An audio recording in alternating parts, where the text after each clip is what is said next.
Olá, gente, tudo bem? Eu sou o Fábio Peçanha, quero saber como é que vocês estão. Vim aqui de novo para falar de mais um texto, né, que saiu na revista Vice Velho lá no iniciozinho de outubro. Foi quando eu trabalhei o poema do Delalves Costa, né, que está nesse livro aqui, o Mídia Zerável, né, o texto que saiu no início de outubro, como eu falei, que se chama, deixa eu pegar uma cola, Os Terreiros Poemáticos em Delalves Costa, né? Então, bom, eu demorei um pouco para fazer o vídeo, mas cá estou finalmente. Então, é o poema que se chama Desfronteiramento, que é um poema, na verdade, dividido em 8 partes, mas o meu texto ele ficou em cima da terceira parte. Então, eu resolvi me concentrar só nessa terceira parte do poema dele para fazer o meu texto e é a partir exatamente dessa terceira parte que eu vou tratar aqui, né? Ainda que o poema tem essas outras partes e trata dessa ideia da fronteira, né? Deixa eu mostrar aqui.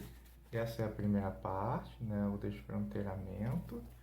Aí eu vou tratar dessa terceira parte, certo? Depois eu posto aqui embaixo. Então, bom, para não demorar muito também, porque o poema é longo, então e também para fazer jus ao que está escrito, né, ao material que eu levei para o texto, então eu realmente vou me concentrar aqui. Bom, de forma geral, como eu já estava falando, o título diz, né, essa ideia da fronteira e tem um prefixo desde, e é uma questão que me toca muito, porque desde os estudos que faço com o Manuel de Barros, lá no meu doutorado, onde o desde se tornou uma partícula muito forte, muito expressiva, né? O Manuel de Barros usa muito, e o desde, então, para mim, não significa apenas essa ideia da negação, né? O desfronteiramento como uma não fronteira. Pelo contrário, o desde ele carrega também o sentido da intensidade. Então, o desfronteiramento seria uma intensificação para dentro dessa fronteira, que no caso do poema é um lugar de cisão do homem, né?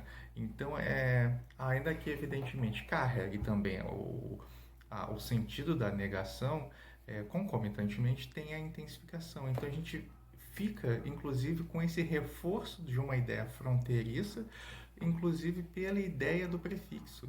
Então, é um poema que ele já começa rico desde o título, né? Eu acho que foi uma belíssima escolha, inclusive.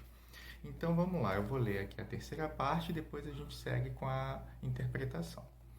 Subalterno, jaz, dor ancestral, etos forte, a margear verbo farpado, sádica geografia, a cicatriz, o conflito. Aliás, invisível é a fronteira que o habita. Apesar, percebe-se fecundo sol a penetrar densas fendas, a pele aflora qual outono em súbito inverno. Parto que se aquieta não nasce, é docilizada a flor, a sangrar ilusão pela raiz. Então, de novo aqui o poema, né, para vocês acompanharem. É um poema carregado de imagens, né? Tem essa ideia de um poema hermético. Eu não gosto muito disso. Eu acho que para mim o hermetismo tem muito a ver com talvez o limite ou o corpus de leitura que a gente carregue, né? A amplitude de olhar para um poema, ou seja lá para o que for. E até porque o hermético vem de Hermes, né? Que é o deus da encruzilhada, é uma possível leitura, que é o deus responsável pela mensagem, né, pela comunicação entre os deuses e o homem. Então é um Deus do entre-lugar, por isso Deus da encruzilhada, esse lugar do meio, né?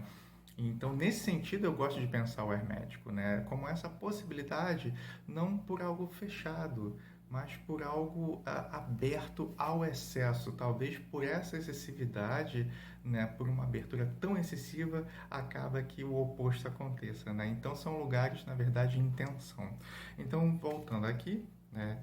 Subalterno, já começa a primeira palavra, subalterno, vírgula. Então, é uma palavra que já indica essa ah, esse lugar inferiorizado, essa dependência, né? Aqui é uma referência, evidentemente, como eu já falei, ao homem, né? Uma ideia do homem, inclusive ao título do livro, né? Mídia zerável, tem já essa junção, essa justaposição de duas palavras, né? Mídia, na verdade, nem justaposição, né? Acaba tendo aí uma aglutinação, na verdade, que a gente pode ler como mídia miserável, uma ideia, uma metaforização nesse sentido de um aproveitamento do miserável, né?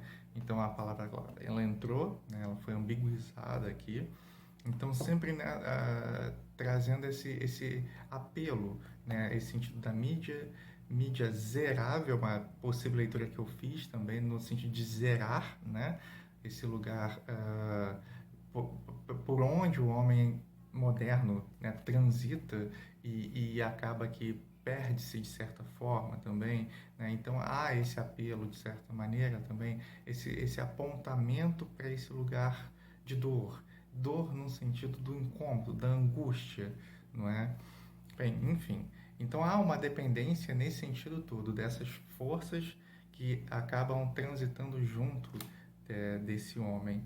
E Jaz, do ancestral ethos forte, eu gosto muito dessa coisa do ethos, porque normalmente ethos, né, é uma leitura mais imediata que a gente faz do ethos como cultura, como uma coletividade de hábitos culturais, né? Aquilo que identifica um lugar, mas ethos também significa morada, que inclusive no texto eu trouxe essa leitura e eu fiz uma referência ao Heráclito, ao fragmento 119, que diz, deixa eu pegar aqui que é uma colinha, né? Que é, cadê onde eu botei? Etopos, ethos anthropodaimon, que significa a morada do homem, o extraordinário, nessa tradução que o Emanuel Carneiro Leão fez. Então, etopos anthropos daimon, né, a morada do homem, o extraordinário. Então, o ethos vem nesse lugar da morada e que indica o extraordinário, ou seja, aquilo que sai do lugar comum, aquilo que extrapola, né? E o que acaba tendo uma ligação também com a ideia de poesia nessa coisa do sair, né? Do hábito, sabe? Poesia como poesis, nessa movimentação verbal, aquilo que extrapola. A poesia como a passagem do ordinário para o extraordinário também, não é? Então vamos lá, continuando aqui. Ethos forte, então, seja pela ideia da morada, ou seja, pela ideia ética, né, cultural, digamos assim, é uma questão forte. Então, ethos forte é margear, verbo farpado. Então, todo um contexto aqui de dor, de dificuldade, né, de essa coisa do farpado, né, que machuca, que não é fácil passar por ali, né? E vem outras palavras que reforçam isso, a sádica, a geografia, a cicatriz, o conflito. Então, palavras que são colocadas numa, sei lá, eu posso chamar de uma livre associação, mas não no sentido não intencional, né? Uma livre associação intencional, porque essas palavras são muito bem colocadas nesse sentido proposto aqui, né? Então, sádica, geografia, a cicatriz, o conflito. Aliás, invisível é a fronteira que o habita. Então retoma essa ideia do desfronteiramento lá na primeira página, ou melhor, no título do poema. Então, o homem é habitado por essa fronteira. Significa, naturalmente, o homem é um lugar de cisão, é um lugar de tensão, na verdade. Habita no homem esse lugar tensional. O próprio homem é essa tensão e acontecimento, né? E aí continua, apesar percebe-se fecundo, sol a penetrar densas fendas, a pele aflora, qual outono em súbito inverno. E essa já é uma segunda parte do poema. Outra coisa que é interessante também de observar em vários poemas até do De Laudes, é a conformação que ele dá, a cara assim, do poema, né? Percebam que é um poema, embora não seja metrificado com contagem de sílabas, ele segue uma estética de, de tamanhos assim dos verbos. Percebe que há uma regularidade assim dos versos, né? Que ele vai quebrando, inclusive. Aí, então, existe essa similitude assim de algumas partezinhas. Então, há essa harmonia formal também, certo? Inclusive, alguns cortes são bem intensos, alguma coisa que vai pela timese. Então, essa excessividade do enjambement, essa coisa do corte, muito forçado, né? Aqui apenas o percebe-se, ele botou apesar, aqui, deixa eu mostrar, apesar, percebe-se, então você vem na próxima linha, né? No próximo verso. Então, não causa grandes atritos, assim, nesse sentido de uma quebra da palavra, né? Apesar, percebe-se o sol, foi quando eu estava falando que há uma outra ideia, uma outra movimentação aqui dentro do poema, porque se começa com subalterno, palavras que indicam essas crises, né? O forte margear verbo farpado, sádico, cicatriz, conflito, aqui já abre, né? Parece que muda um pouco o tom do poema, quando vem sol, a pele aflora, qual outono em súbito inverno. Isso é uma imagem até muito bonita, né, da pele aflorando como o outono em súbito inverno. Então, o outono em súbito inverno, essa ideia de uma mudança rápida, né, que indica, de certa maneira, também uma simultaneidade, né, uma simultaneidade pelo sentido do outono em súbito inverno, o outono carregar já dentro de si esse inverno. Porque o inverno que viria depois do outono ele já estaria dentro, de certa maneira, acontecendo quase ao mesmo tempo, né? Parto que se aquieta não nasce, é docilizada a flor a sangrar ilusão pela raiz. E aí vem a ideia do nascimento, né? Parto que se aquieta não nasce.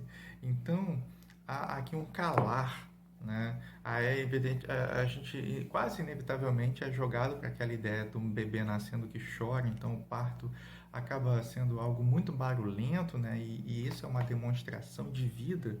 E aqui não, parto que se aquieta, não nasce. Há uma condição, né? Ele só não nasce se, apenas não nasce aquele que se aquieta.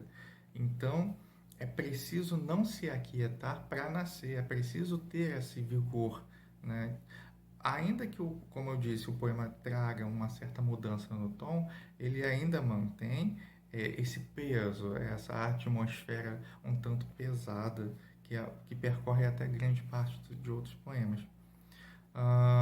É docilizada a flor, a sangrar ilusão pela raiz. Então é um poema, principalmente aqui nesse finalzinho, bastante construído por essas imagens, e são imagens muito, muito interessantes, inclusive. É docilizada a flor, ela é tornada dócil a sangrar ilusão pela raiz. Então é algo que vem da terra, vem da sua desse lugar profundo da raiz, né? Radicaliza esse lugar da ilusão que sangra. Então, é também mais uma referência a uma imagem de uma corporeidade humana, não deixa de ser, né? Por trazer algumas dessas imagens físicas. Então, o homem ele se materializa nesse lugar, né? Há uma materialização aqui de toda essa dor que acontece na cicatrização desse conflito. Então, são imagens que elas transitam se chocando e se ambiguizando, né? O poema ele continua nas outras partes, ainda que cada parte tenha certa independência. Todo esse movimento ele volta, ele traz, ele é uma outra maneira de dizer também esse lugar fronteiriço nessa época do homem, nesse lugar onde esse homem aqui se encontra no poema. Bom, mas é isso, gente. Espero que tenham gostado. Vou ficando por aqui e qualquer coisa é só entrar em contato, tá legal? Até mais.